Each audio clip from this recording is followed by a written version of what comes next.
Bonsoir à vous, chers auditeurs, et bonsoir à la grande famille de l'UCK. Des nouveautés, bien sûr, avec deux grands hommes de Dieu qui sont là ce soir pour nous bénir avec leur ministère et leur vision. Que le Seigneur vous bénisse. Nous avons l'honneur de recevoir ce soir, comme je vous le disais, deux personnalités. L'un nous vient de, je crois que c'est Davier, et l'autre nous vient de Palimé. Bonsoir, Chantrano. Bonsoir, Evedan. Laquelle photo? Mi fonui. Ni choventa. Donicho. Mila nagbo que me se atane que me bodo kwa ocha na gluvere ti le funa ko câble pour mi mo jate dogba. OK, et de l'autre côté nous avons le chantre évangéliste Akagla Mathieu. Bonsoir. Je crois que vous êtes bien installé, hein? Ah oui, oui, oui. D'accord. Comment est-ce que vous vous portez? Ah, ça va, par la grâce de Dieu. Merci Dieu. D'accord. Vous m'avez dit que vous êtes chanteur Arnold. Oui. Bon, moi je vous vois ici, mais les gens ne vous suivent pas encore en direct à la télé pour savoir quel type de personne s'appelle chanteur Arnold. Est-ce que vous pouvez nous faire l'honneur de vous présenter à nos auditeurs qui sont à l'écoute ce soir? Ok, merci beaucoup. Je salue nos frères et sœurs qui sont à l'écoute en ce moment. Comme l'animateur vient de le dire, je suis le chanteur Arnold, artiste, compositeur, chanteur. Je suis aussi évangéliste et formateur en technique vocale et enseignant. Donc, bref, c'est ce que je fais. D'accord. Vous dites que vous êtes chanteur, vous êtes compositeur, vous êtes aussi coach vocal. Est-ce que vous pouvez nous expliquer quelque chose pour quand même faire apanage de ce que vous savez faire le mieux? Par rapport à... Bon, vous êtes coach vocal, non? Oui, oui. D'accord, faites quelque chose, je vais voir si vraiment ce coach est professionnel. Hein? D'accord. Allez-y, juste en quelques secondes, quelque chose. D'accord.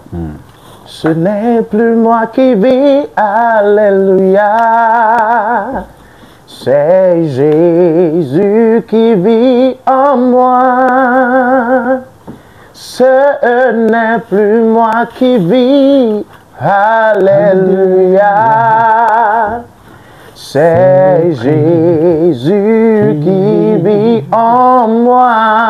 C'est déjà beaucoup, c'est déjà beaucoup. Vous jouez aussi un instrument? Oui, on se débrouille, Avec sur quel instrument? Le piano et la batterie. Ah bon? Oui. Toi seul? Oui. Ah donc ce qui veut dire, pour le moment ça veut dire que tu vas faire encore d'autres choses? Oui, ça va venir. Là tu rejoins bien le pasteur, l'évangéliste Akagla Mathieu. C'est un grand frère dans la batterie. Hein. Voilà. Tu sais? Ah oui, j'ai jamais su. Ah maintenant tu sais. Oui, maintenant je suis. C'est le grand frère, le premier batteur des musiciens. Wow. À Palimé. Wow. Et ça fait 30 ans qu'il a joué pour la première fois. Bravo. La batterie, la première batterie achetée à Palimé par l'église des Assemblées de Dieu, c'est lui. Là, donc ça fait 30 ans. Bon, là-bas, c'est lui qui règne. Hein?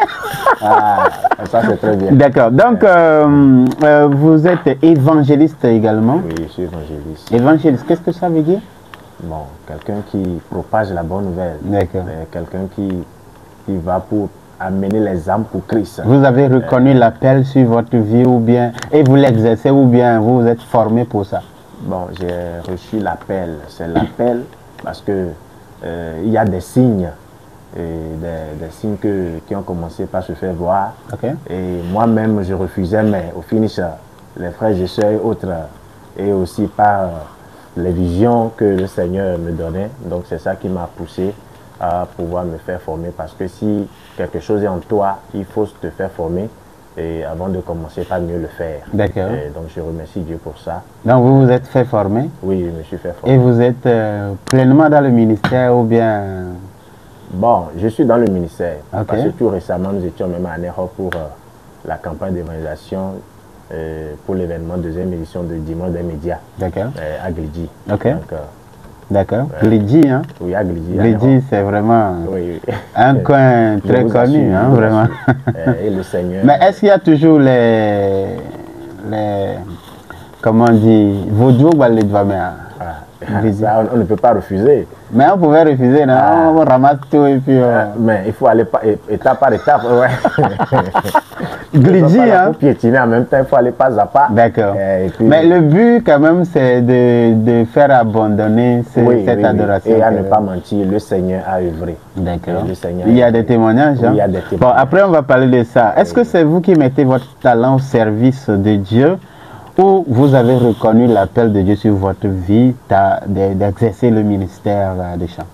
J'ai reçu l'appel. Je ne me suis pas levé comme ça et commencé par chanter pour Dieu, mais ça a été toujours un appel pour moi. Ça a été un appel pour moi.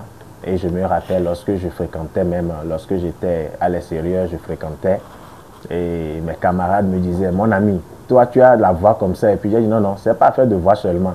Mais je dois d'abord recevoir l'appel, on doit me dire, oui, maintenant toi, va œuvrer pour moi avant d'y aller. Donc, ce qui veut dire que tu chantais depuis. Je chantais depuis. Mais lorsque tu n'avais pas encore eu la confirmation que tu devais travailler pour Dieu, tu n'étais pas investi. Voilà. Donc, c'est depuis quand vous avez reconnu que c'est un appel de Dieu sur votre vie? Bon, je peux dire, c'est depuis 2013, 2014, parce que moi je chantais depuis.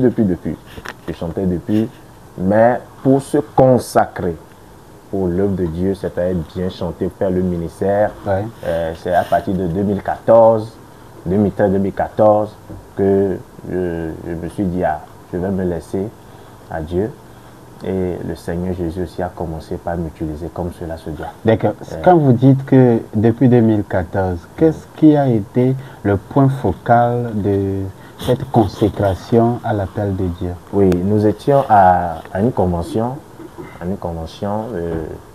pour les assemblées de Dieu. Et là, vous êtes assemblée de Dieu? Oui, oui, je suis assemblée de Dieu. D'accord. Et à ne pas mentir, l'événement là, bon, comme je suis un nouveau, je suis arrivé, bon, je suis un nouveau, je suis un Togolais dans le pays. Donc, moi, je ne pensais même pas qu'on allait me programmer pour faire quoi que ce soit.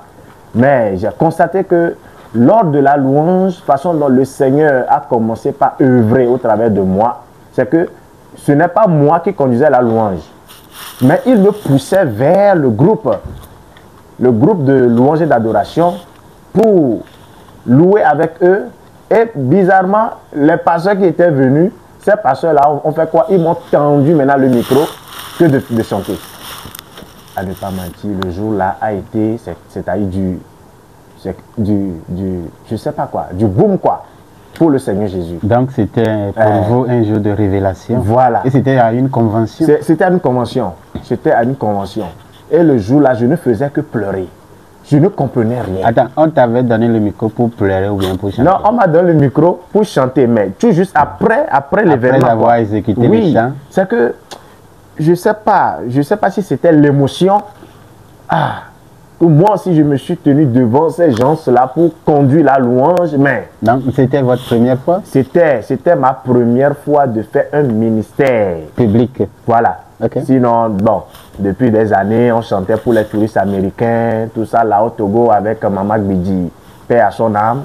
On chantait aux touristes américains qui venaient au Togo, surtout les pasteurs, et on faisait tout ça là.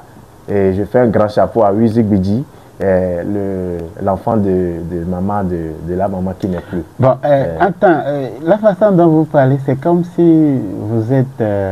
c'est-à-dire, vous êtes très âgé, vous êtes dans les cinquantaines, parce que la façon dont vous parlez, ça veut dire que, bon, il est à mon boyau, quoi. Ah non, c'est que si Dieu met quelque chose sur toi, il y aura toujours, c'est-à-dire, Dieu, s'il met quelque chose sur toi, pas besoin de l'âge. Il n'a pas besoin de... Donc, vous n'êtes pas aussi âgé. Oh, bon, mais depuis l'enfance, vous avez déjà commencé à faire le ministère. Oui. Voilà, c'est ce que je voulais comprendre. Voilà, et vous dites que vous avez entamé en 2014, et c'était par la convention là, que vous avez vu la manifestation de Dieu sur votre vie particulièrement. Maintenant, quand est-ce que vous êtes entré au studio? Bon, pour le studio, je peux dire que pour le studio, c'est depuis 2020. C'est 2020, je peux dire. 2020 parce que, bon, oui, je peux dire c'est en 2020. 2020. Nous sommes en 2025. Oui. Et le premier morceau que vous avez sorti de ce studio, c'était quel titre? Le premier morceau, c'est Contre le terrorisme. Contre le terrorisme. Bon, qu'est-ce que vous savez du terrorisme? Bon, ma vision pour cette chanson, c'est pour amener le peuple togolais à garder la foi en Dieu. Ok. Parce que quelqu'un qui écoute cette chanson jusqu'à la fin verra vraiment que c'est une prière de supplication à Dieu que j'ai faite, quoi. Ok. Donc, c'est quelque chose comme ça. Mais au final, j'ai constaté que les gens disent que c'est une chanson de politique que j'ai composée. Bon, ce qu'on va faire, hein, Oui. avant de continuer, nous allons voir si nous allons écouter D'accord. la chanson sur le terrorisme. D'accord. J'espère que ça ne va pas me causer des ennuis. Bon, c'est un chrétien qui a composé. Parce que nous devons composer aussi pour le social. Oui. Donc, nous allons faire écouter, bon, juste un extrait de cette chanson. D'accord. Et puis, je vais revenir aux auditeurs. Ok. Ça peut aller? Oui, ça peut aller.